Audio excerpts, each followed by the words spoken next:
Welcome to the Mint City Soccer Show. I am your host, Matt Swift. No David Gussler tonight. He's taking a much-needed break. And also, I think he's getting a new puppy. Saw some photos out there, so he'll have to update us next episode. But we do have a special guest. And if you've been joining us for Soccer and Coffee on match days, you may be familiar with this guy. But it's his first appearance on the podcast. Let me introduce you to José Nuñez, Philadelphia Union beat writer. Jose, welcome to the show, man.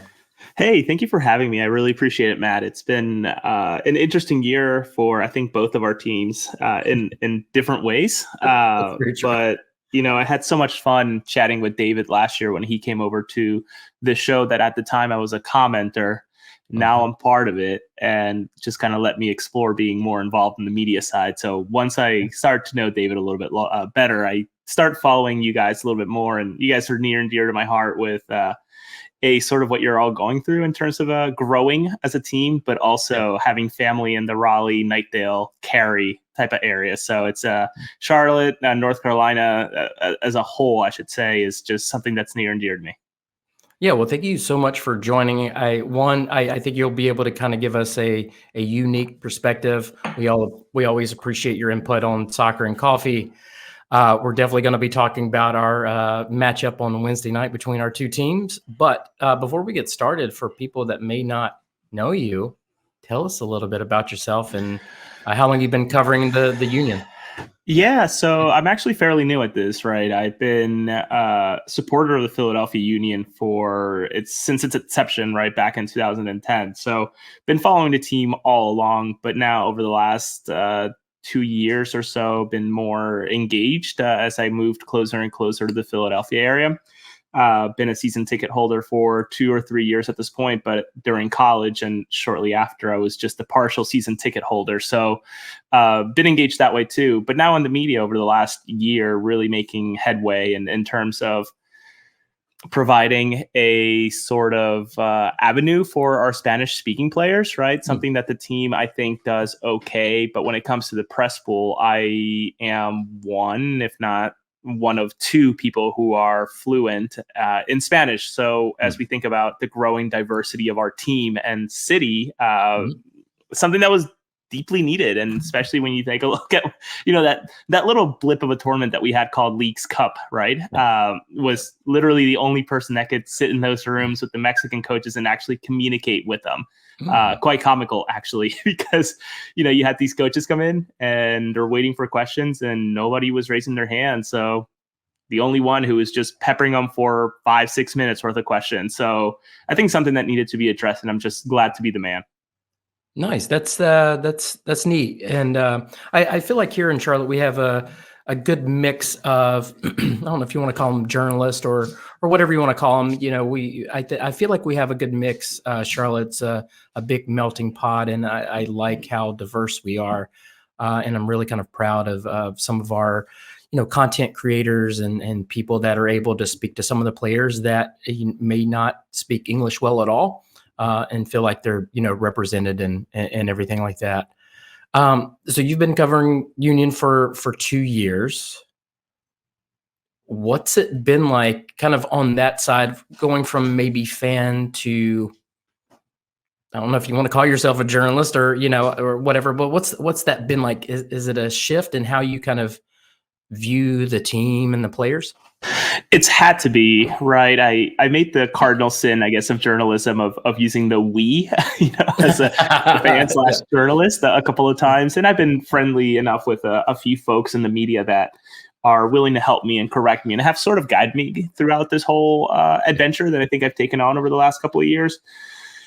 But it's been really exciting, you know, again, taking a lot of pride in the work that I do and sort of flexing that Spanish speaking, Spanish writing muscle that I have and making sure that I'm giving the Jose Martinez's of the world and the Jesus Buenoses of the world an opportunity to be able to speak their native language and not need a translator, where I can help them with that, right? And they can feel comfortable enough to talk to me and not having a, you know, intermediary sort of taking what they're saying, changing it into 1 sentence, 2 sentence answers, and then regurgitating it to the overall press pool where I'm there and I can actually take everything they're saying and actually flesh it out, right? Where they probably feel more comfortable. And in fact, they've told me they felt more comfortable. So it's been an adventure, and one that I hope to continue to be in. Obviously, being a dad of two and not doing journalism, content creation full time, it's been sort of something that, I've had to have a conversation with my wife and making sure she understands that the commitment that I'm doing for a hobby versus, my first job as a dad, and second, being a professional fundraiser, which is what I do for a living, being a beat writer number 3. Yeah, it's a lot of things. It's funny how a hobby can turn almost into a second job, pretty much. You mentioned something that I want to touch on. Having like interpreters, and it's almost like a game of telephone. Yeah. And it's I know it's difficult for players coming here when they get asked, kind of difficult questions, and they try to relay what they're thinking in English. Sometimes tone and the phrasing can get misconstrued. Have you found that to be an issue at all? Like, are they able to convey what they really want to say in their native tongue? And maybe when it's translated or they try to speak in English, it's broken and it doesn't come across well. Yeah, I think you've nailed it. Think about for example, I'm guessing that Swiderski probably speaks just fine in terms of English, but if you were to ask him, what would you prefer to talk to me? And I'm guessing that he would pick his native tongue, right? It's the same here with our Spanish speaking players. I'm sure same with our Hungarian players, same with our German speaking players, right? I think about the individuals in the room, and I don't want to call out anything, but I think that there could be more of an investment in terms of a translator / interpreters. Right now, the situation in Philadelphia is a little dire, that without me, it would be very much sort of an ad hoc situation, right? It's I'll say it. They literally grab a guy from marketing who speaks Spanish, not a professional translator, not a professional interpreter, literally just the guy that speaks Spanish in the PR department, to be trotting around with our 2 or 3 Spanish speaking players, which to me is very disappointing and in a way. And I'm always very, very proud to say it, that I have a friendly relationship with the club, but also one that's adversarial when it has to be. And this is one of those topics that sort of get me fired up, right? We have players that are incredibly talented at what they do. I'm sure have a lot of emotions running through them before, during, and after a match, and to not be able to fully allow them to express that and connect with that population that makes up Philadelphia is disappointing to me. So I've sort of taken it on as sort of my mission to continue to bridge that gap between the team and the population, and using audio, video. I've been getting better at creating .srt files, right? Subtitles that you can upload to videos and having fun with them. So that's been helpful. But in reality, I've been told, at least over the last 12 months that I've been sort of working, you would hardly really ever hear from these players. And when you did, it was probably just the big 3 press sites in the city. And they would just get, again, that young translator guy, and they would just get, 1 or 2 sentences, when in reality, they're talking to me for 45 seconds, really expressing themselves. So it's been an experience, if that makes sense. Yeah, no, that makes total sense. And I guess, here in Charlotte, we've been very lucky with the content creators that we do have that can speak to our foreign players and make them feel like they can be a little more comfortable and say exactly what's on their mind in their native tongue. Let me ask you about the front office there. Here, and especially of late, the front office has really opened up some to the content creators here. We had Zoran on our show. I know the Charlotte Soccer Show just had Joe LeBou on. Queen's Pitch is also, starting to get some players on. How's it been like for you up in Philly? Yeah, I want to commend you and David and really all of the different content creators in that pocket of the country and getting access to these folks, and maybe the not only congratulate you, but as weird as it is, congratulate the man, right? The big boss in terms of allowing some of these voices to come out and talk to you. And whether that's out of wanting to or out of necessity to sort of, again, build bridges, considering the situations that you guys have been over the last couple of years, that's a different question altogether that I think you and I can read between the lines, and regional minds can defer maybe on what the answer is. But in terms of Philadelphia, it's really interesting. We're very fortunate in our press area, press box specifically. We have 3 rows. I think it can house about 25 people, 30 people during game day, and every single seat's taken, which is awesome. And sure, you have the big 3, or the legacy 3, as you may call it, right? The Philadelphia Inquirer, Delco Sports, which is a local area newspaper that has been with the Philadelphia Union since its inception, more or less, covering it. And one more guy who has been hopping around, but ultimately has really, really good ties with the team. One example I'll give you that is sort of frustrating to me is as a content creator, I was fortunate enough to get that Kai soundbite a couple of weeks ago about his desire to depart due to the disagreement in terms of pay for the upcoming season. And then this past Friday during open practice, which of course it's in the middle of the day to allow the kids, to allow the parents to bring the kids, etc. Adults can come in and watch, etc.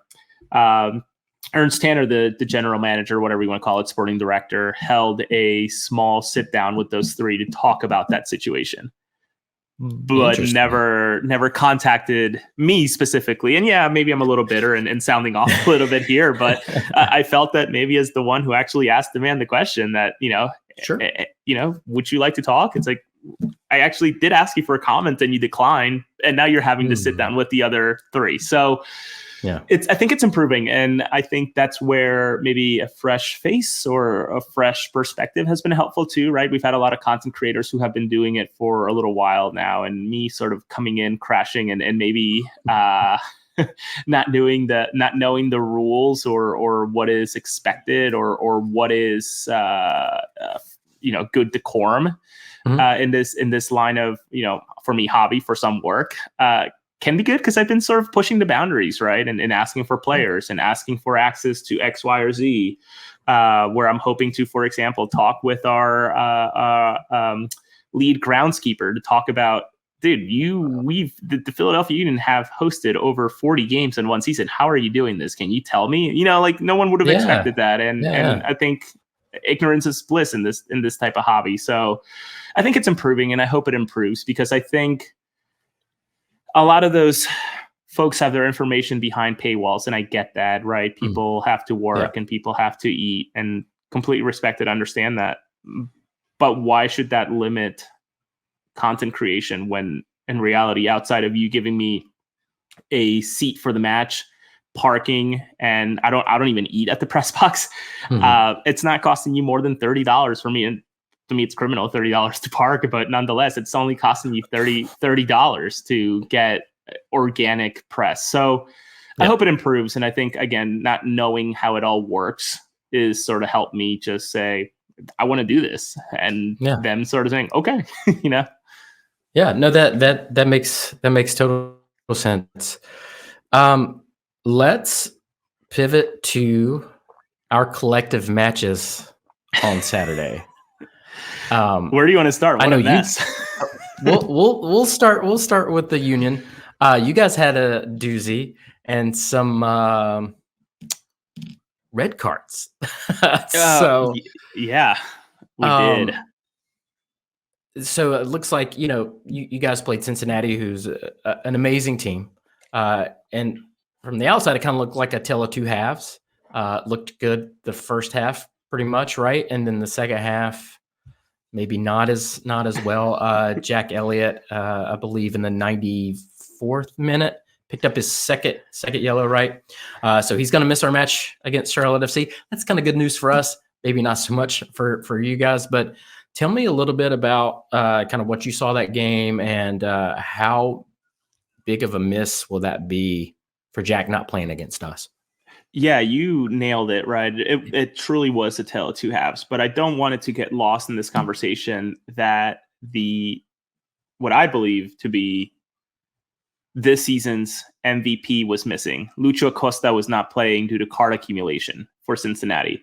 So let's keep that in mind when we talk about a 2-2 draw, when in reality, I think you throw in Lucho and it probably is a 4-2 loss for the Union, despite being at home. So I just want to make sure that that's out there and then fully cognizant. We're all really thinking about, this team tied against Philadelphia in Philadelphia, a place where the Union don't typically lose or really even draw over the last couple of years, and they did it. So yeah, tale of two halves. We started very strong, very fast. We were just really going at them. But it's interesting that, our coach, Jim Curtin, who is, he's been sort of the master of a lot of things. And by that, I mean, also having a lot of people learning from him, and Pat Noonan being one of them, being the head coach of Cincinnati, an offspring per se of the coaching tree that is Jim Curtin. Really figuring out what the Union are all about and sort of negating any advantage that we have or any way of playing that we've had over the last couple of years. So he's done an incredible job with Cincinnati. And Chris Albright, also our sporting director, left Philadelphia to go to Cincinnati. But not only did he leave, but he also got a wallet that is willing to spend over there over what we have here in Philadelphia. Yeah. But in terms of this match, the second half was completely different, and Jim Curtin made some comments, or a comment specifically, which I picked up on, and I think a lot of people did. And reading between the lines, Jim hasn't been shy about comments, especially ever since he got his contract renewed. In talks, yeah, he's safe. Well, his first comment a couple of weeks back was about the facilities and apologizing to the players in a very public forum, being a press conference with all of the press. Fast forward to our loss to Toronto away, which was a shocker considering that Cincinnati that day, I think, had dropped points or had tied. And then you go into this game, and after the match, Jim says, well, they brought in an $8 million player during the second half, and he did $8 million player things. And you sort of read between the lines, and it's kind of like, well, are you calling out ownership? Because that's sort of what I'm sensing. And that's exactly what happened, right? This player went in for Sergio Santos, again, another Union offspring who was a player for us a couple of years back. And Bupenza, I believe is his name, came in and just tilted that game upside down. And credit to them, they took their chances. And frankly, I would not have been surprised to lose. Though it has to be said that the referee was very card happy. 12 yellow cards, 2 red cards in the entirety of that match. So he was very involved, and I think wanted to be involved from the get-go. Yeah, that's the thing about some referees. They want to be the center of attention. That's never a good thing. Before we move forward, you brought up something, and I I want to kind of ask you some questions about this. Charlotte FC has been a little under fire about spending. And some of our fans have talked about, not spending enough. Philadelphia is not really known as a spending team. I think you guys more rely on your pipeline, which you have a good one. I think now we're building that. But what's it like as a Philly fan being able to compete well with maybe not spending as, clearly as much as some other teams? I hate to use this term, but it depends on which side of the aisle you fall on, right? You can be very, very proud of what the Union have done, and I think a lot of us are, right, in terms of growing this pipeline of young academy players or homegrowns, whatever you want to call it. But also on the other side, being very proud of spending very little money on third division players, second division players in Hungary, Venezuela, European countries, South American countries, and finding these gems. Jesus Bueno, for example, Jose Martinez, Leon Flock, Daniel Gastag, Mikel Ua, though more of a higher profile with Bromby, but finding these gems and bringing them and plugging them into a Union system to make it work.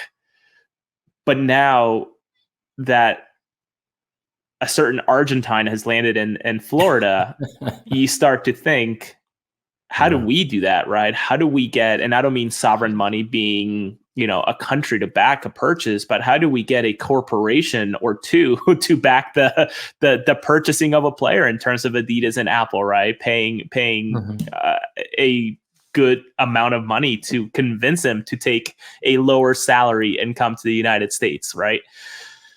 So it's an interesting conversation. I think you also have the side that's interested in, again, spending, but also securing a healthy wage structure, which is sort of where we find ourselves with the situation of Kai Wagner, right? A player who's making $700,000, second highest paid, I think, left back, full back in the league behind Gressel, who is pushing to, in my opinion, land somewhere between 1 million, 1.1, make more money than Gressel, but also not make more money than Daniel Gastag, who makes, I think, 1.2 or 1.3, which is a lot of money for a left back, but nonetheless, one that just 2 matches ago had a hat trick of assists. So it's an interesting conversation here in terms of the spending and lack of, or not wanting to. All right. Which you guys don't find yourselves into that, I would think. I mean, you have Tepper at the helm, right? I think you guys are more binded by the league rules than anything. Well, that's kind of the debate. I think a lot of fans here they know that we have a very wealthy owner, and there's been some questions around why can't we, especially in the DP designations, why can't we spend more? And I'm going to talk about this in our game because I want to get your thoughts on something else too. So let's hop to Charlotte FC's match. We put out a starting 11, and it's really one of the kind of the first few times that we see Enzo Copetti and Karol Swiderski on the field at the same time. 2 DPs. Enzo's been hurt. It was kind of interesting to see where they were going to slot in Swiderski. I think Copetti has his set role and responsibilities, but Swiderski, we're not really sure where he's best suited in the squad with Enzo on the field, right? So I want to ask you this: in your experience watching the Union, have you guys had any issues with DPs maybe not clicking? Maybe 2 DPs that kind of maybe could play the same position? Like, has there been anything like that on your side? Not as of late. I mean, we have 2 specifically, and it gets funny, right, when you start thinking of people who are technically paid DP money, but with Garber bucks are paid down and no longer giving the DP tag. Sure. But are DP players. But one example right now would be Julian Carranza and Mikel Ua, who complement one another, right? Both strikers that pressure the ball very well, are in sync most of the time. But that's all super recent. I mean, we can go back to Freddie Adu being a DP at one point, or maybe the DP rule wasn't there at the time. It certainly wasn't, now that I think about it, because that was a Beckham rule. Yeah, that's right. Marco Fabian, who was the Mexican star who came from Frankfurt, Eintracht Frankfurt, I believe. I'm probably butchering that.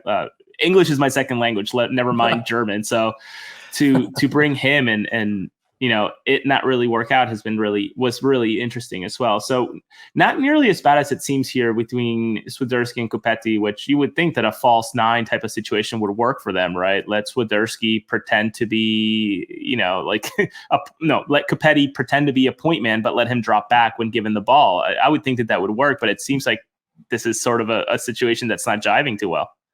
Well, they haven't had a lot of opportunities to see if it works, but I think for this game it worked a little better. I thought Enzo had a pretty decent game. He was putting a lot of pressure on the defense. He was causing problems all game, but nothing really seemed to come off. You did get to watch. You got to watch a little bit of the game, right? I did. Okay, enough to notice that Bender cut his hair. It's funny that you say that, because I'm actually about to talk about Bender. So we played him out on the right-hand side.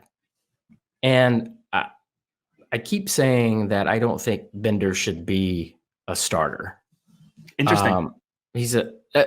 one, he shouldn't be. I don't think he should be a starter. I think he should come off the bench and provide some energy. I just don't like him playing 90 minutes or 70 minutes or whatever. And I thought he struggled Saturday night. And him starting puts another one of our DPs on the bench. So we have Kamil Uzwiak getting paid money to sit the bench. And I just didn't think that it worked. We also started Nathan Byrne on the right-hand side with Yuri on the left-hand side. I thought DC, especially in that first half, had a lot of success down that side. Glick probably should have scored twice. Yep. Had acres of space. Our shape was horrible. I just luckily Byrne kind of saved us a couple times with his speed as DC was trying to counter. The first 20 minutes of the game, I couldn't catch my breath. It was like end to end and just craziness, and it was an amazing game. I was like, all right, I think we could take this. But one of the things that throughout the whole entire game just drove me nuts, and I definitely want to get your take on this.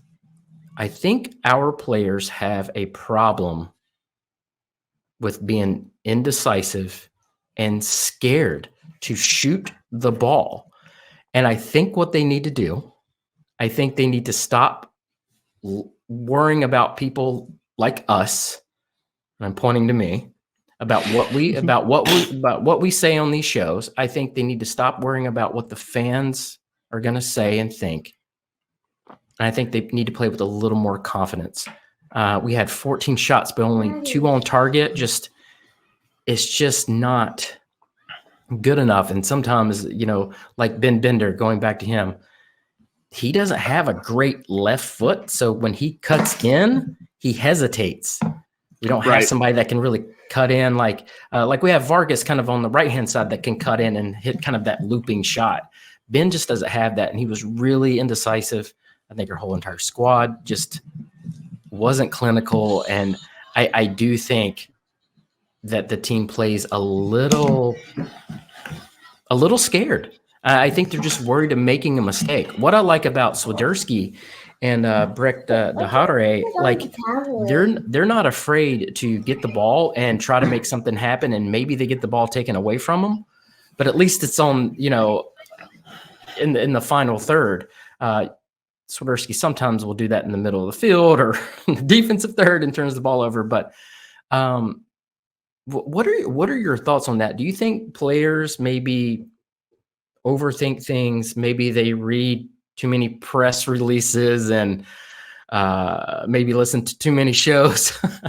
No, listen, this is the city where we have Jacob Glesnes, right? The guy who has scored from 30, 40 yards out against the LAFC Atlanta, the volley against Red Bull that got us past the one round in the playoffs. So every time that a player touches the ball from outside the 18, the majority, if not at least 6 or 7 sections of the stadium, are yelling shoot. So yeah, they hear it from us, and specifically the supporter section. But yeah, us as journalists, and I say that with air quotes, maybe I should give myself more credit, but I think they hear it. And, we fall into that from time to time here in Philadelphia, where we try to play the cutest way possible to try to just pass the ball into the net, when in reality, gosh, you're 18, 19, 20 yards out, let it rip. And that's exactly what we saw this weekend with Jose Martinez, who 25 yards out unleashed a monster of a shot, curl it into the net, the side netting, and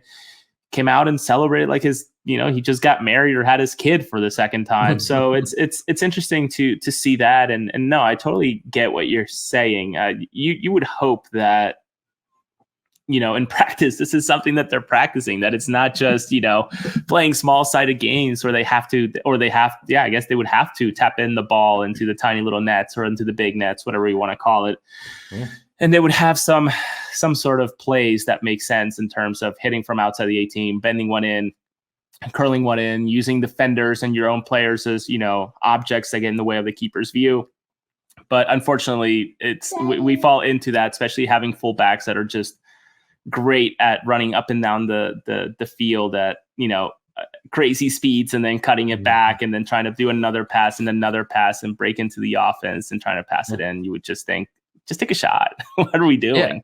Exactly. One of the things that happened during this game is that we had somebody take a shot and it went off a player's arm. Was it called a PK? And there's some weird new rules and stuff like that. So it's very highly debated.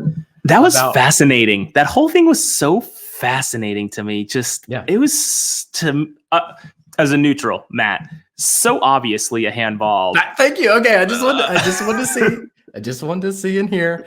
I thought it was, of course, but I'm very, very, very biased. So, but I'm glad that you thought so too. It's because it happened in another game before ours, I believe, and it was called a handball, and I feel like it should have been.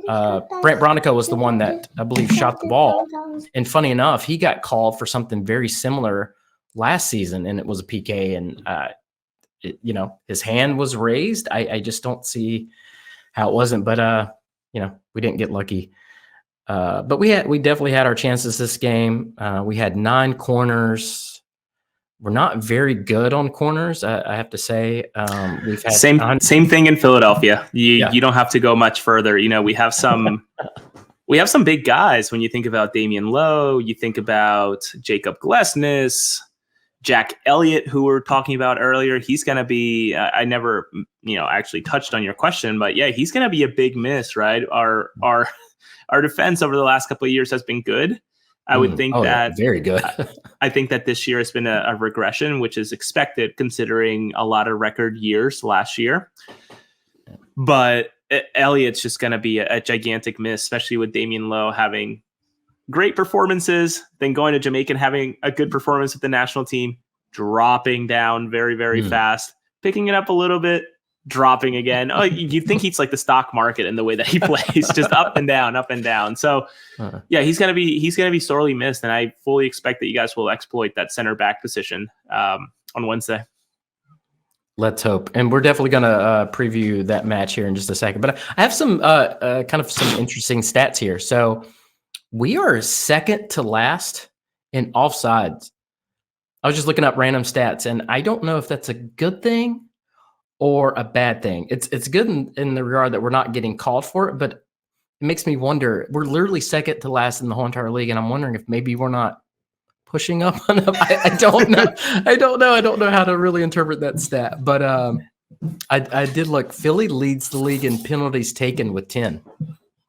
Yes, Daniel Gastag. That's the way that he has earned his money this year, in terms of the way that he scores. Right, he's earning that DP money by scoring penalty kicks over and over again. But to your point, in terms of the offsides, to me, again, as a neutral, it reads as a lack of desire to want to ride behind a defender's shoulder to try to break down that line. Yeah, but you could also see it the way you mentioned it, maybe of being just extremely disciplined. Though I think the key to answer that question would be your goal differential. If your goal differential is high and your offsides are low, then I would think that you're incredible at it. But if that isn't the case, which looking at where you guys stand, that isn't the case. Well, it's funny that you mentioned that because I have another stat. So before this weekend, we were third with the most goals allowed. I'm happy to report, because we were number 1 for quite a while and it was very embarrassing. I am happy to report that we are now 6th in goals against. We were number 1. Now we're number 6. We had a clean sheet this past weekend, which was definitely a positive, because I think that literally might be our 3rd of the season, maybe. Which is really sad.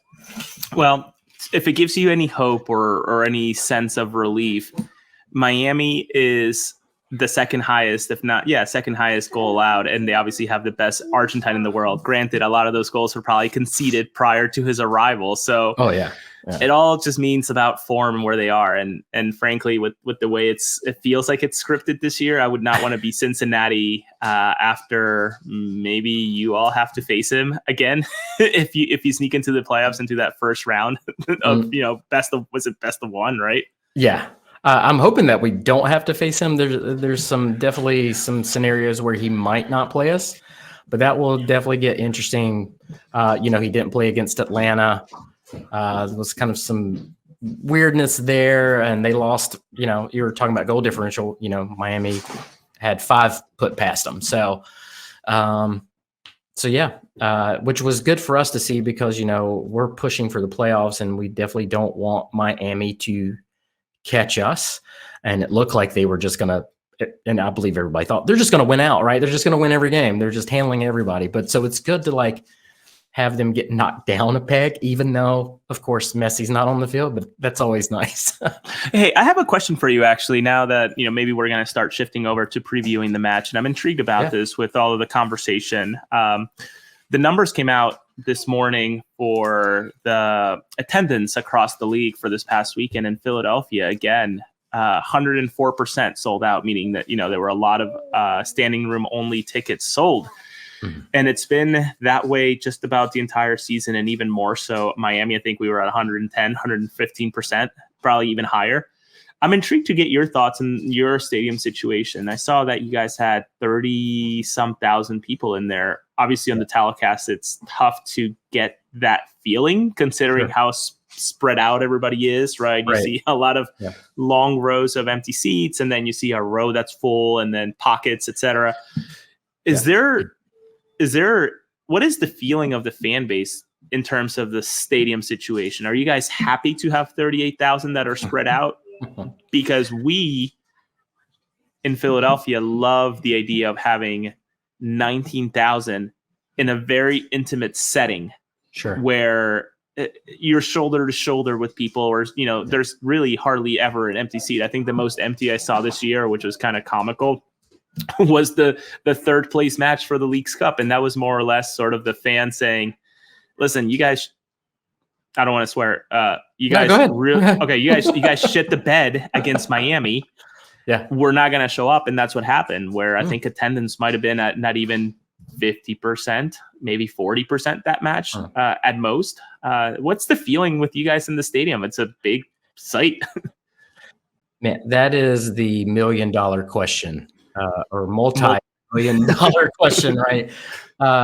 So first of all, when it's funny, the side that I sit on is where the camera is, right? But it's facing the other side. The side that I sit on is always more full. It's the shaded side.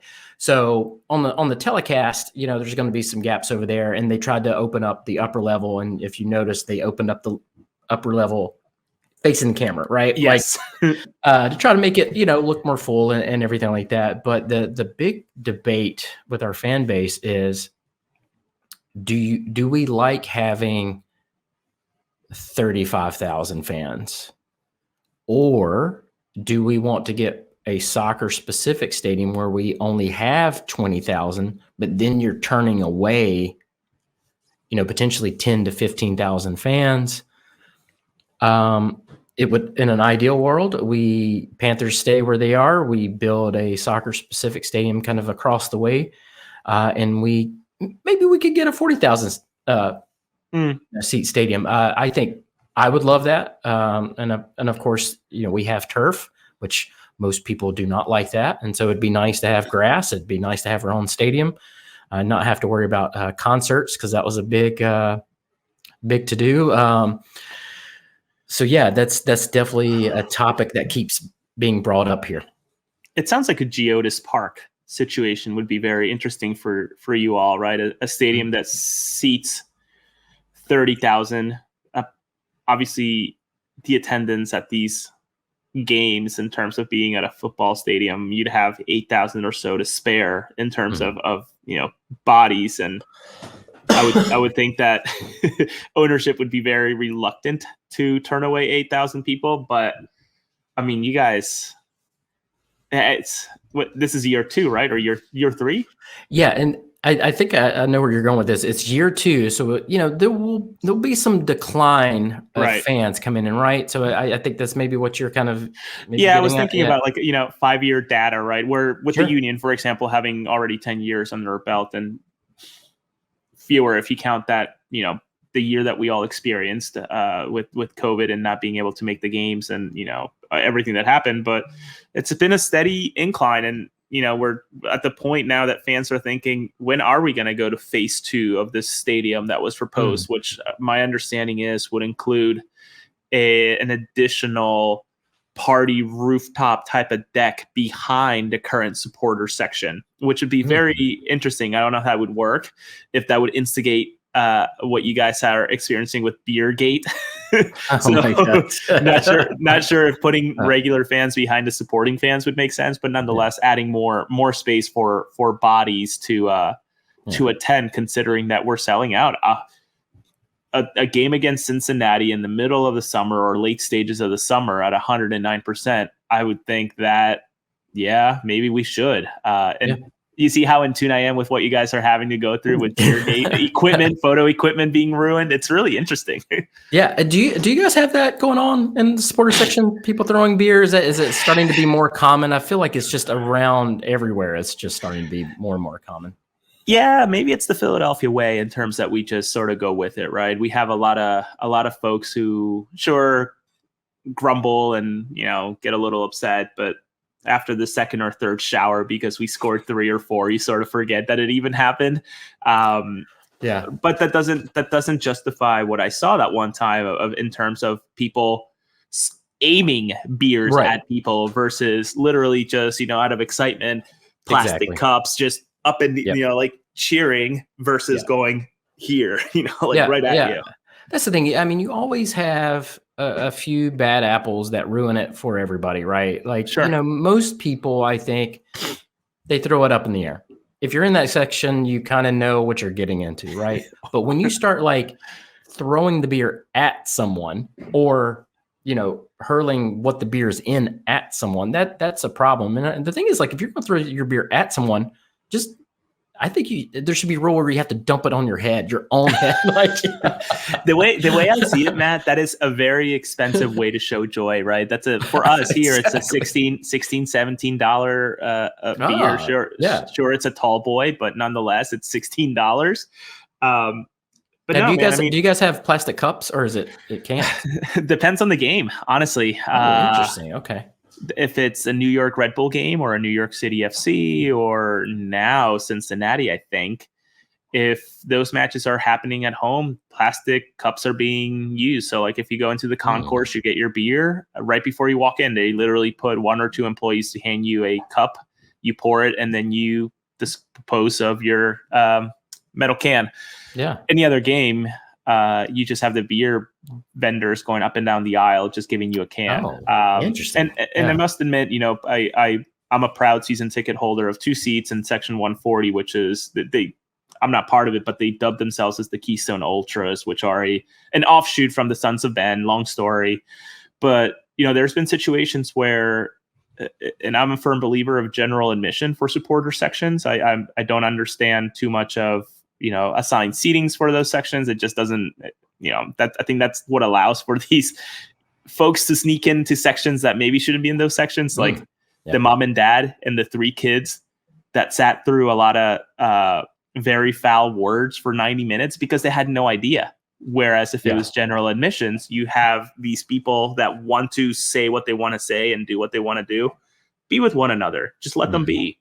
Nonetheless, long way to say, that group is very good at, if there's somebody who's never been at the game and they throw a beer can on the field, they're not shy about pointing them out to security. So they're very quick to say, you're not going to fuck this up for us. You got to leave. And they make sure that they are singled out. Security comes and gets them out. And it's usually, again, someone who's there just on a random game on the weekend, had too much to drink before the game and threw an entire tall can into the field and almost hit a player. So they don't want it ruined for everybody else. Yeah. Sometimes you have to self-police. And sometimes, you're in the heat of the moment. I get, like, I don't sit in that section 1. I'm too old, and I'm trying to like really focus on the game, and that doesn't mean that I'm not like talking to myself or yelling or anything like that. But like, I don't want beer poured on me. Sure. But yeah, I think that section, you have to like self-police. But also too, like, just have some common sense. I know everybody's excited and everything like that. And like, if you're going through a beer and that's the thing, whatever. But yeah, when you start throwing it at people, that's when other rules have to go in place that no one else wants. I look at England. Yeah, nothing. Never do you ever see that. Is there a space around your stadium? I must admit I've never been to the football stadium, nor have I looked it up. But is there land? And the reason I ask is because here in Philadelphia we have the sporting complex down Broad Street, right? We have the Phillies, we have the Sixers, and the Flyers share the same facility for now. And there's no space for a soccer field. We also have an owner that was not really interested in spending money and decided to go for super cheap land that they could get subsidized for the government out in Chester, Pennsylvania. So I'm not sure what the situation is in terms of space for you all near, is it it's not Bank of America, is it? Yeah, Bank of America? Okay. For Bank now, of America. I think there might be some changes soon. But yeah, no, there's definitely some land. There's always been talk. There's a place called Charlotte Pipe. Okay. Kind of on the other side of the stadium. That's been a site that's been well rumored to put something there. But Tepper's been talking about, or there's been rumors about really updating Bank of America Stadium because it's actually one of the older NFL stadiums. It was built in 1996. So it definitely needs some upgrades. And honestly, in 2021, 2022, they made some soccer specific upgrades to the stadium, some video boards and a lot of cosmetic stuff. And I'm sure they had to do some stuff with the field. And when I say some stuff, switch it over to turf because Tepper wants to do football, soccer, and concerts. And he wants to use that stadium every day of the year if he can, which I get to a certain degree. But when you're a soccer fan, you want that grass to be like carpet and you want it to be lush and green and you don't want anybody else stepping foot on it. My guess is as soon as you introduce grass, that's where you say bye-bye to the concert money because there's no way. That's right.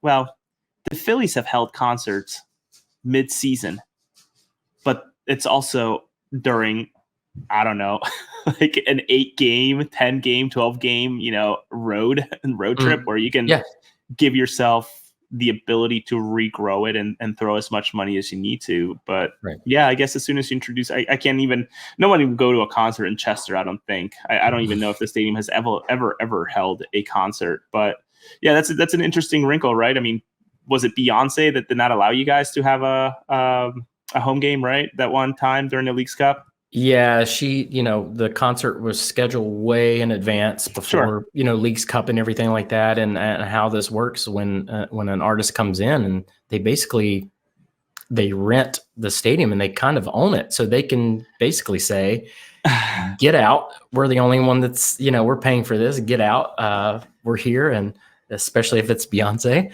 And I think the team had kind of asked her, politely, or not her, I'm sure they didn't go to her directly, but her people and say, hey, could you maybe come in a little earlier or later and set up? And they were like, no. Do you know who Beyonce is? Like, this show takes like 5 days to set up. So my wife went to the version of it in at not Citizens Bank Park, at Lincoln Financial, the football stadium here for the Philadelphia Eagles, and seeing pictures and videos that she brought back.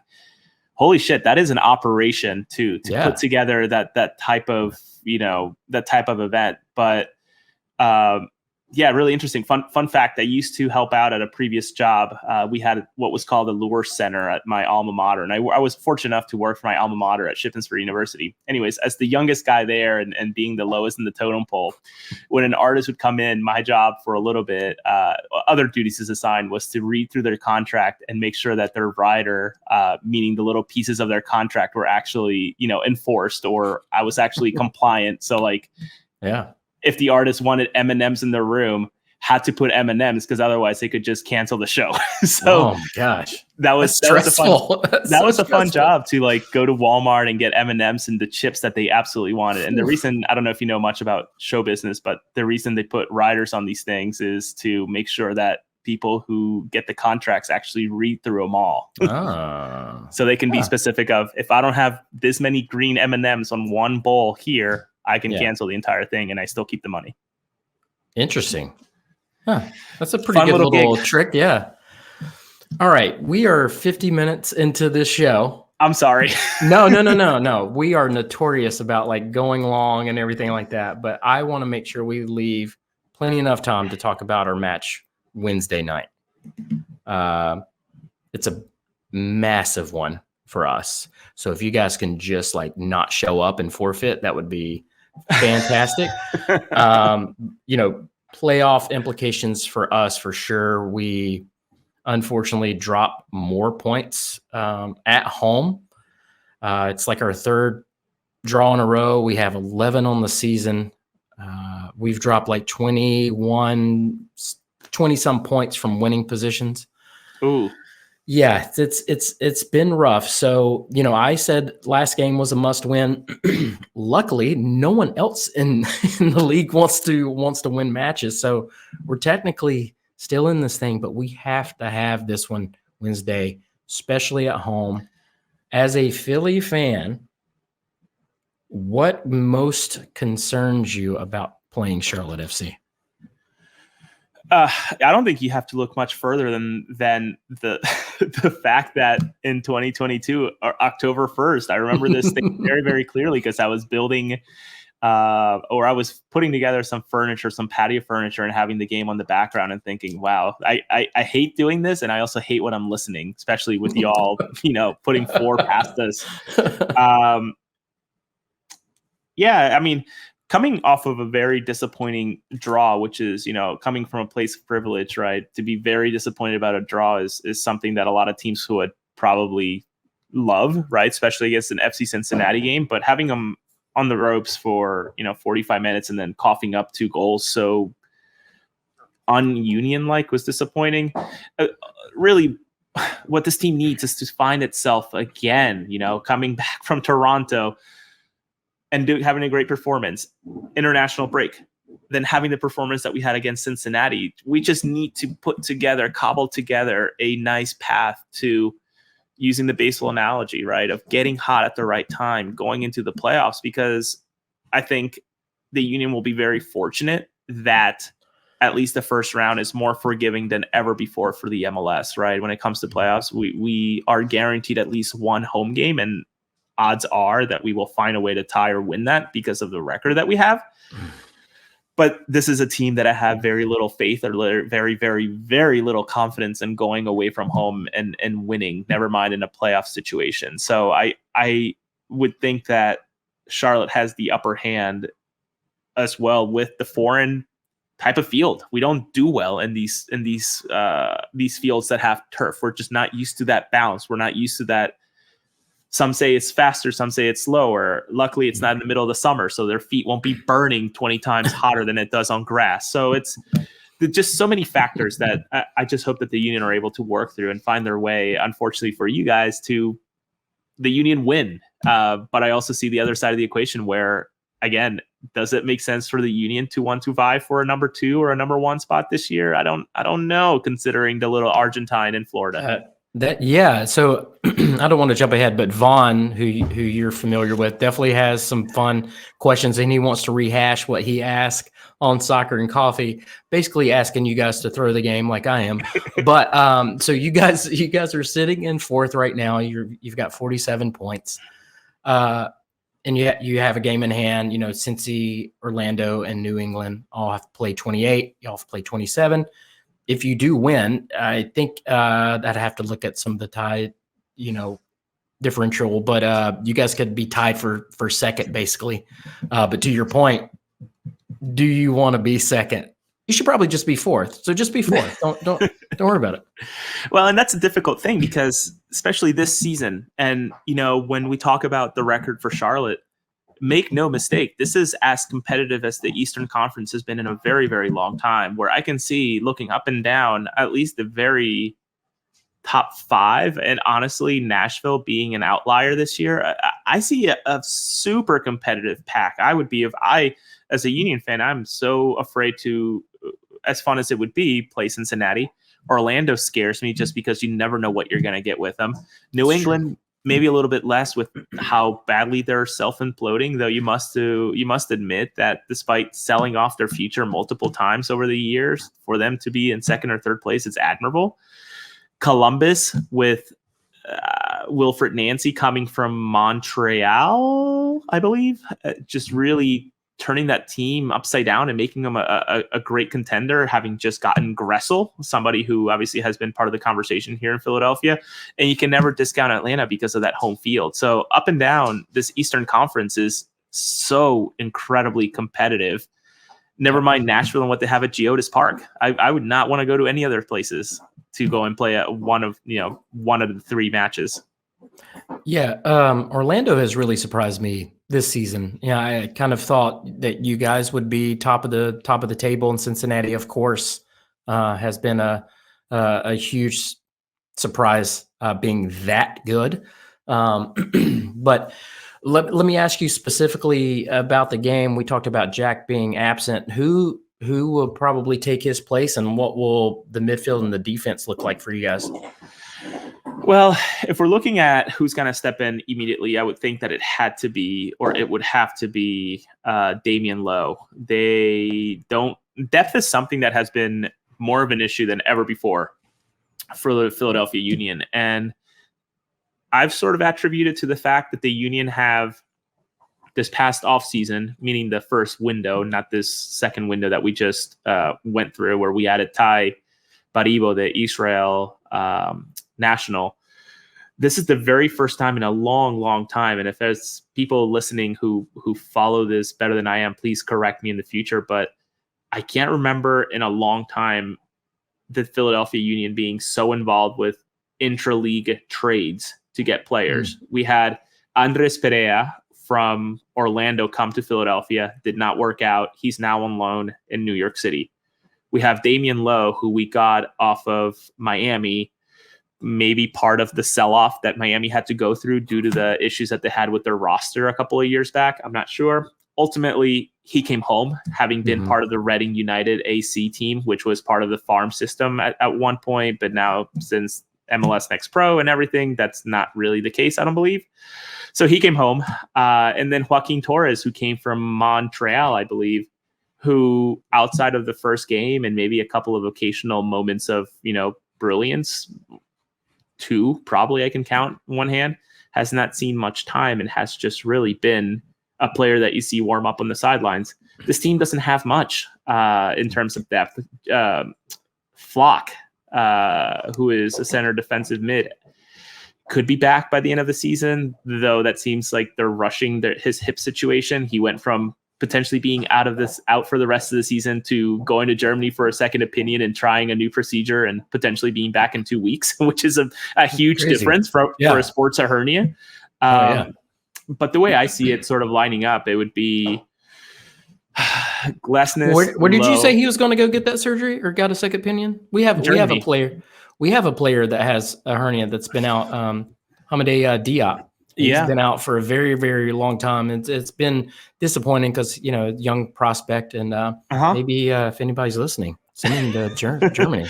Yeah, reach out to the Philadelphia Union. I'm sure they would love to get you in touch with that doctor. I mean, to go from missing the rest of the season to potentially coming in 2 to 3 is sort of a shocking turn of events. But if you're thinking of the lineups for this week, I would think Glesnes, Lowe, Mbaizo, Harriel, so maybe going 4 in the back. Then Martinez. Well, Kai's here, so maybe not. I mean, I don't know. You could divide it in many ways, but I would think Lowe would be the immediate replacement for Elliott. Maybe go, Glesnes, Lowe, Mbaizo, Harriel, Martinez, Bueno, Gazdag, Carranza, Ua. Once you get to the front 2 or 3, it's a completely different conversation because you have your tried and true people that you can rely on a weekly basis. And Ty Baribo, who comes in for 20, 30 minutes as he's just sort of joined the team. So it's going to be a tough match for you guys. I truly believe that, considering what I saw in terms of being pressured by the first line of defense being the strikers. That Kalina had a couple of issues with it this past game. Yeah, and honestly, I've been very critical of Kalina, his distribution, but I've got to say this past game, he actually did a hell of a job Okay, good. keeping the ball in bounds. Because let Oh. me tell you, and I was not on the show after the Nashville game, and I want to say this real quick: the goal that we allowed in the 98th minute, which was bullshit, by the way, that it went that long. That whole thing started, and it's the little things that add up to big things. Kalina gets a ball, and we're trying to kill off the clock, right? We're winning on the road. We're gonna steal a victory in Nashville. Kalina gets the ball, and he just directly kicks the ball out of bounds, which led to the other thing coming down the field and everything like that. And like I said, it's a little thing, but he's been notorious about like launching the ball up the field, but just kicking it out of bounds. But I will say this last game, he did a great job, I thought, with distributing the ball, making a good decision whether to kick it long or play it short, which has been another sticking point for me. He tends to make the opposite decision of what I would do. And also, he did a great job of using his face to block a shot. So I thought he played really, really well. That he did, and it's funny, having gone through a couple of situations with goalkeepers here in Philadelphia prior to Andre Blake pissing the ball away left and right. Yeah. So I see a lot of comparisons between Charlotte and what the Philadelphia Union had gone through as they've grown into this role of being a top 3, top 4 team every single year. There's a lot of narratives that sort of translate to what you guys are going through. So it's tough to say growing pains for a fan base as big as yours, right? With 38,000 people showing up, but it truly is growing pains. And from your conversation with, I apologize, the name's escaping me, but the sporting director, just how candid, how candid he was about the difficulties of building this team during that time in the world of COVID and having to explain to agents via Zoom the rules and everything. Just fascinating. Yeah, I can't thank him enough for coming on, and again, just the organization being a little more open and getting some of the front office folks on these types of shows, because I think it helps the fans a little bit when they're frustrated and they have a lot of questions. One of the things that one of the reasons why I wanted to have you on the show, you always have a good perspective, someone that's not in our little bubble here. But we talked about Cincinnati. Cincinnati was god awful when they first came into the league. Now look at them. So that gives me hope. And the sad thing is, I think everybody kind of looked at Atlanta United and was like, "Oh, that's what we should do." And it's just an outlier, LAFC, right? And that's not the norm.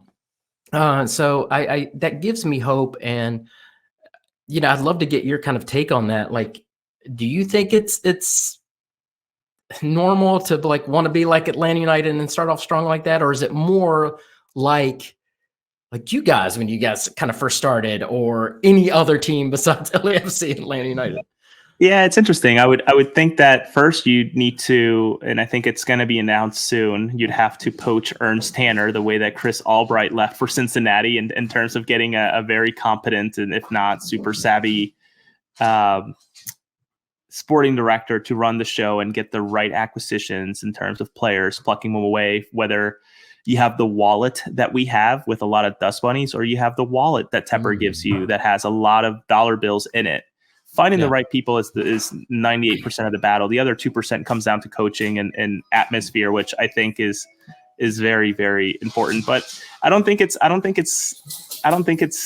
honestly, I don't think it's a healthy thing to start that well, right? Because it can only go down from there, right? I can't imagine the amount of pressure that LAFC and Atlanta go through to figure out every single season. How do we make this work? And the one image that's still seared into my mind, mainly because it was disastrous for Philadelphia losing to LA, but I think it was extra time. Substitutions are happening. 2 players go to the line, one for LA, one for Philadelphia. Chris Donovan, Drexel's own, just out of college, Philadelphia Union player, goes up to go in. On the other side for LAFC, Gareth Bale. When you think about the dichotomy and approaches, that's exactly what you see.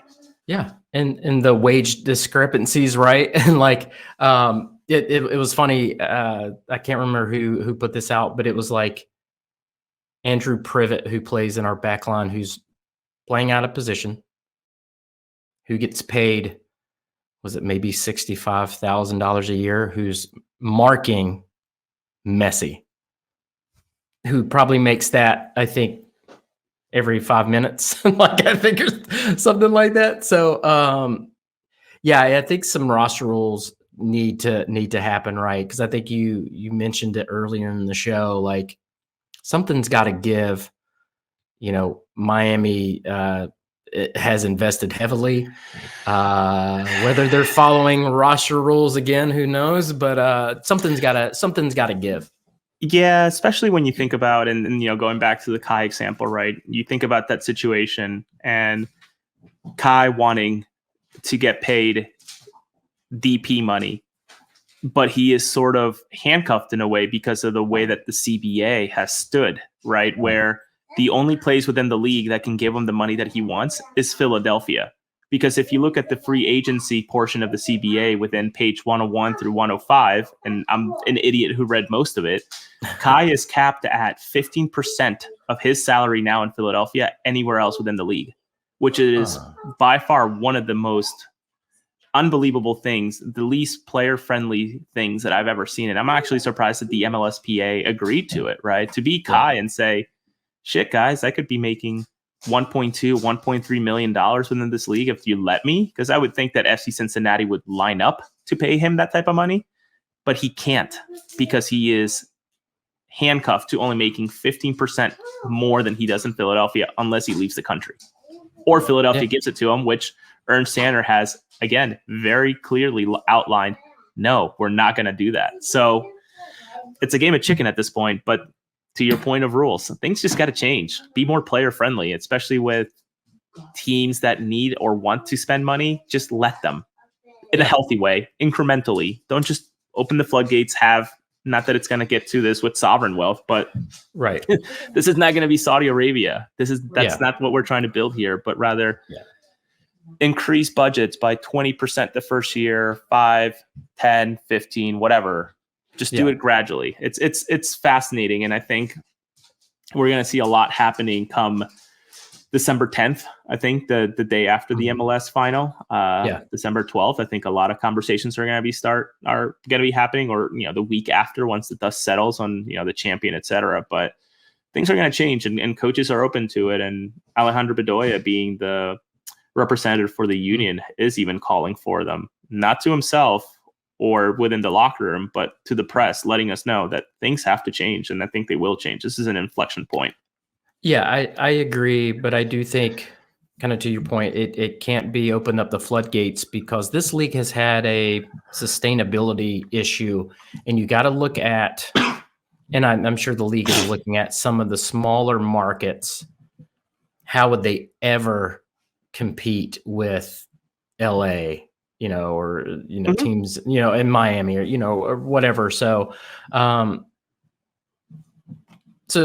think that they'll have to tweak it a little bit as they go. But I agree. I think Messi coming here is going to blow the doors off of a lot of rules and have a lot of people be like, "Hey, wait a minute, you're letting them do all of this stuff." And LAFC with the Bell move too, everybody was kind of like, wait a minute, how's he getting paid? How are you guys doing this? So I think all the other owners are gonna be like, no, wait a damn minute. We want to talk about this. Listen, there's someone that I follow on Twitter. If you guys are ever interested in sports law, you can listen to Dan Lust on Twitter. He does a podcast that's really good, where law and sports sort of intersect. Really good show. Doesn't talk about soccer a whole lot, but he gets into a few conversations about that, especially when big things in soccer happen, like LAFC winning, etc. But also Andrew Wisnowski, whose Twitter handle is Andrew VISNOV Sky. on Twitter. He is a sports lawyer that does focus on soccer, and he has a TikTok where he's broken down TAM deals, and he broke down how the Bale move and frankly how that should be named. You know, how we have the Beckham rule, aka the DP player rule. I feel like the Gareth Bale move happened with Jordi Alba. So that should be something. But if you're a nerd like that, I cannot recommend those guys enough. Yeah, give that information again one more time. Yeah, Andrew Wisnowski, Andrew Visnovsky. He is with Vela Wood Attorney and Counselors. Nice. Really, really interesting guy. He has a TikTok as well, and he tries to stitch together 3 or 4 TikToks to sort of walk through one specific topic, which, you know, nice. I've messaged him and said, maybe this isn't the platform for what you're trying to do here, but ultimately super, super interesting. So I recommend him to take a listen, follow him, and then learn a lot about this league that has too many rules. Way too many rules. It's so unbelievably confusing. But I'm going to call it audible. We're not going to do fan questions because I feel like we've covered a lot of the questions that were asked. But one of the questions pertains to MLS Next Pro. And I don't know if you know, but Crown Legacy has done pretty damn good this year, heading into the playoffs. But I would like to hear what it's been like on your side. Have you been able to, I know it's another game you have to go to, another team you got to try to cover. Have you had a chance to really talk to the players or cover them at all? Yeah, I must admit that's maybe been tough, right? Where I leave Sundays or the days that they are not playing on the weekends to be with my family or do other things. So, you know, if I'm able to put in the background, great, right? So glad that the MLS Next Pro games are available on YouTube, a platform obviously free. We can just get on there. I'm not sure if they're locked behind MLS on Apple TV or not, but anyhow, you can get them on YouTube. I've been to one game, and it was a really exciting game because that's when Wrexham came to town. And I got to watch the young guys finally get the opportunity to play in front of, I think we had a crowd of 8,000-9,000, which is more than these players ever got. Probably maybe a few less, but nonetheless, it was the biggest crowd that they ever got to play in. Nice. It was a lot of fun. It was, I appreciate it. And for us, it's been really an avenue to allow some of these players that the Quinn Sullivans of the world, the Raffanellas of the world here in Philadelphia, that just don't get the opportunity to see a field a whole lot, but ultimately are deserving of playing time and needed to continue to develop, because that's exactly what happened with a Jesus Bueno or a Jack McGlynn, right? They went through the gauntlet of playing for MLS Next Pro, and now you see them as constant contributors to this team. So I commend you guys for what you're doing, and hopefully that yields something good for the future. It can't not yield something. Yeah, it's been a real joy to watch this team, because the fun thing about this team is that you could turn the game on at the 89th minute and we'll be losing, and your first thought is, oh, we got a couple minutes to tie this up or win it. And that's an amazing feeling, and they've done it all season long. It's not just like a one-off thing here or there. It's like second half, they're coming for you. You can't let up at all, because we're going to just ram it down your throat. It is awesome to see. Eric Hill, one of our Mint City Collective officers, had an interesting question, and I'm going to let you answer. Okay. So he's all right. So Eric Hill asked, Crown Legacy is wrapping up their regular season. A fun quirk to their postseason is the fact that they being top of the East will get to handpick their first postseason opponent. He's wanting to ask, how would you go about making that decision? Is it just the lowest ranked team that you, maybe a team you've already beat this season? Interesting. I don't know how to. I don't know. Yes, God, like who do you want to play? Like I would not want us to play Huntsville because that's kind of been our boogeyman team in a way. Yeah. So I would probably stay away from them. But yeah, it's interesting. Any other team, I'd be like, yeah, bring them on. We'll kick the shit out of anybody. Yeah, no, that's interesting. I would think for the Philadelphia Union 2 specifically, I would say probably the New England team. That's the game where Chris Donovan went up for a head ball. The defender did the thing where they sort of like duck, and Chris Donovan just went on his back. Chris Donovan got up and just shoved the hell out of the player and then almost got into a fight. So I'm guessing that tempers are high, and that would be a fun game to watch. So I would probably pick them. But if that rule was to apply for the MLS proper, I think that's an even more interesting question. And for Philadelphia, and I'd love to hear your take on the Charlotte side, but for Philadelphia, I would say DC United. And here's why. Audi Field is basically Subaru Park 1.5. We send so many fans to Audi Field that we pack 2 or 3 supporter sections every single time that we go down 95 to DC. So do they sit you up in that corner where it's like a vertical climb up to where you sit?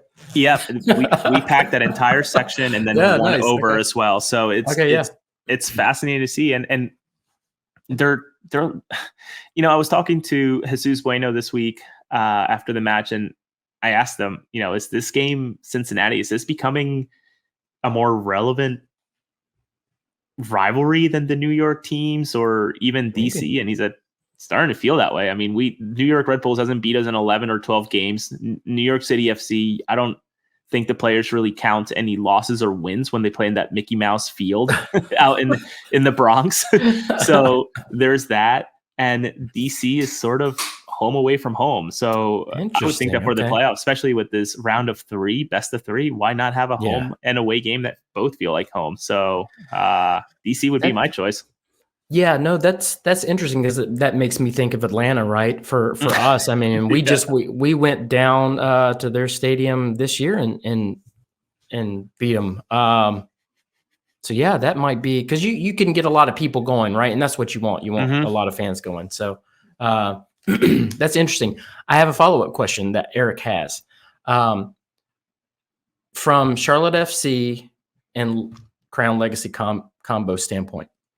Do you go all out and load up Legacy, meaning take Charlotte FC players, bring them down? Do you load them up to try to win this whole thing? I think Eric Hill is a baseball fan because that's what happens in the minor leagues, right? Just this week, I think it was press release after press release from the different AA and AAA teams with bodies moving up and down, and the Phillies sending 2 or 3 should be MLB players to the Iron Pigs in the Lehigh Valley for AAA to play. I don't know. That's a tough question. I don't know that Philadelphia puts too much stock into what happens in MLS Next Pro. I know Ernst Tanner and Jim Curtin have instructions for Marlon LeBlanc on a weekly basis. Hey, we want to see this, or try this, try that type of thing with specific players. I think even your sporting director mentioned as much in your conversation with you guys, right? Having that conversation with coaches and whatnot. That if that's the one thing that Charlotte's going to win this year, then maybe that is the thing, because your season could very well be over October 21st, right? That's very true. Now, from a outside perspective, would you consider if we were to win the championship, but we added a bunch of first team players, would you consider that as kind of like, oh, that's cheap as hell? Yeah, I could see the argument, especially the team that you face off in the final, right? What are they going to feel like? Though a good question would be, do the MLS Next Pro teams get a star on their crest if they win this? Oh, I don't know. I will probably get one. I'll let you know when we win. What a flex! We'll probably get one. No, honestly though, we have Brandon Cambridge, Patrick Mhm. Agamane, who's done really great on Crown Legacy and jumped up to the first team. Patrick Agamane, he's been kind of like a mainstay now on our first team. I kind of honestly, I don't want our first team players to go down. I like the squad that we have. I want them to win it, just because they've played so well this season. I don't think I'd want that. I think I want the guys that got us there to win it all, and I think they definitely can. How many players for that team, the Crown Legacy, how many of them are on MLS contracts that play on a weekly basis? So a good bit of them are actually technically Charlotte FC players. Okay, But they interesting. spend 99% of their time at Crown Legacy. Agamane, Brandon Cambridge are kind of like outliers. You know, we've even Ben Bender has been down to Legacy. I think a game or two. We just loaned out Chris Hagar, but he kind of like flipped between both teams. But a lot of those guys, and maybe a lot of people don't know, is that most of the squad, I think, are technically Charlotte FC roster, signings that just I didn't play. know that. Yeah, Interesting. and MLS rules are weird, and then now you throw in MLS Next Pro and all those kind of bizarre roster rules. And if you're a Crown Legacy player and you go up to the first team, you can only play a certain amount of games, and it's very little before it hits the cap on the first team. It's crazy, just another dimension. But let me ask you about the MLS Next Pro rules. No ties. You get a point at the end of regulation, and then you go into PKs. Do you like that, or do you like old school the way it is? Well, let's just call it the Leagues Cup approach. That's exactly what we got. I must admit, having gone to all but one game of that crazy 7-game stretch in 1 month that was Leagues Cup, at least for us, 7 games.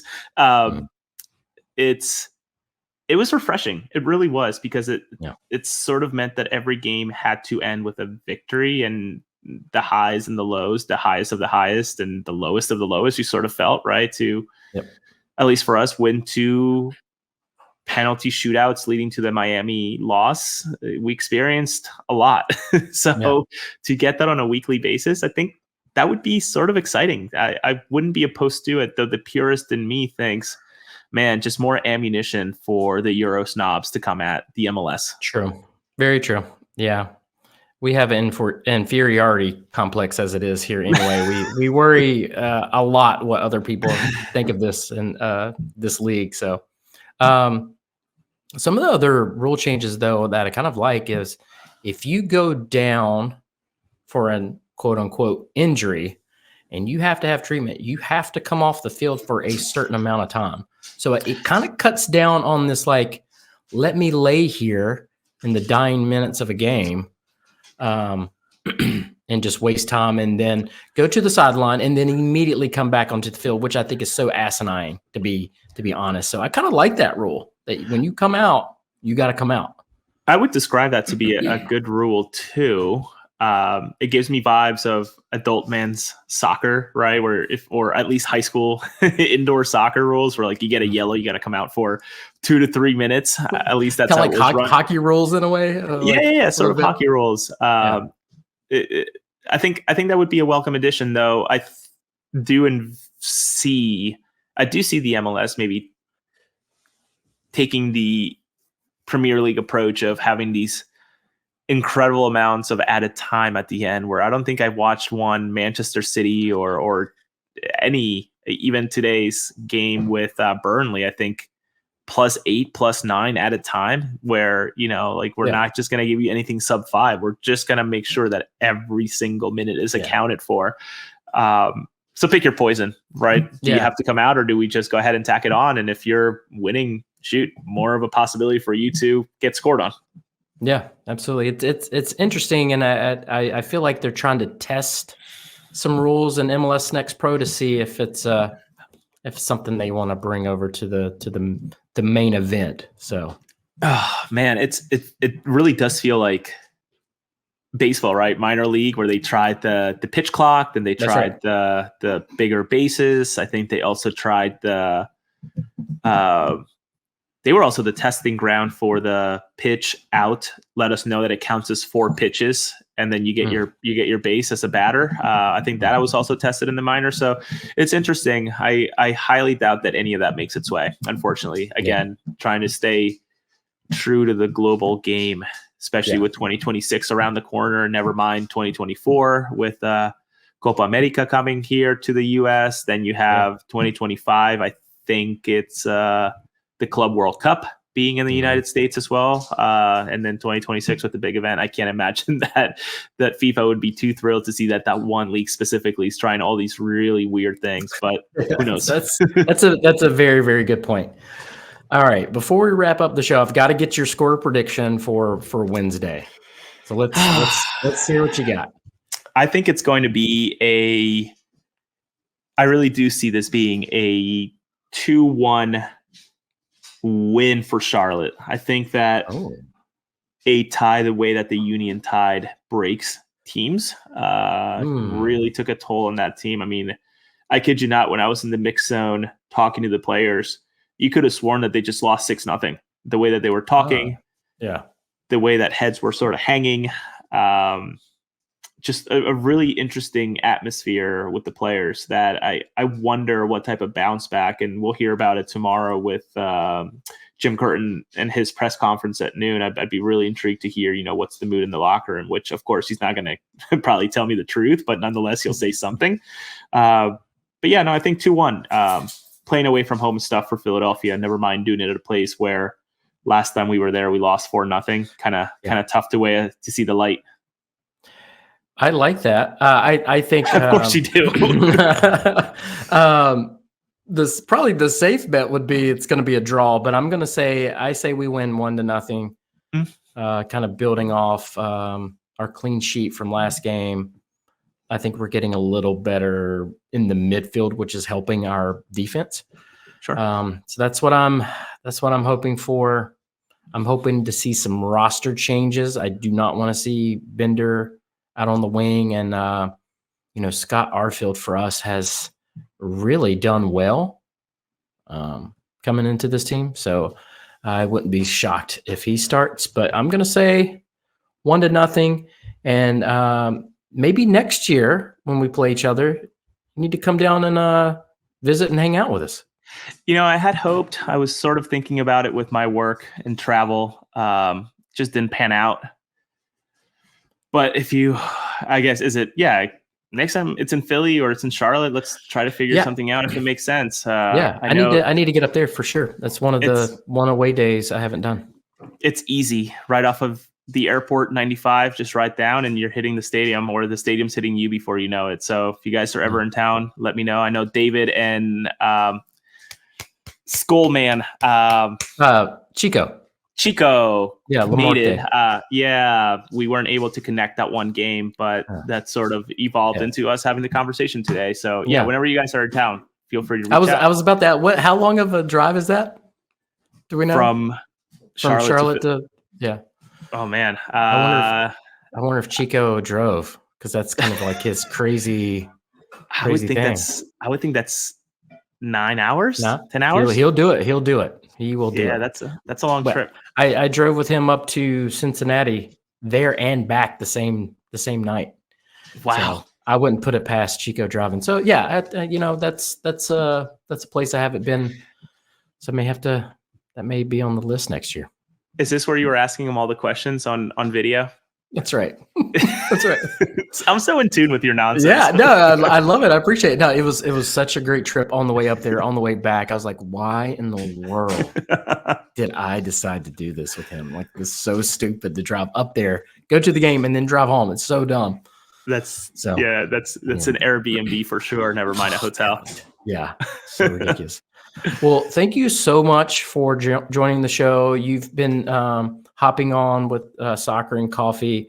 We're not going to do that Wednesday because I got to work and everything like that, but hopefully you can make the next one. And I would say good luck Wednesday, but we really need you guys to lose. We really need to win. You guys can afford to lose. we cannot. So just give us one. All right. Yeah, I know. If we were across the table from one another, you'd be kicking my kneecaps right now, hoping that something bad happens. But no, I appreciate the opportunity. It's been fun to follow along with everything that's going on with Charlotte and the way that you guys are developing a club, especially during the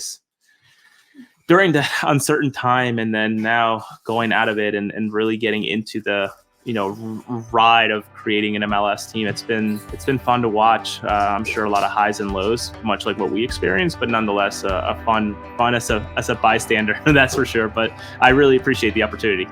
Yeah, thank you so much, and we will talk to everyone later.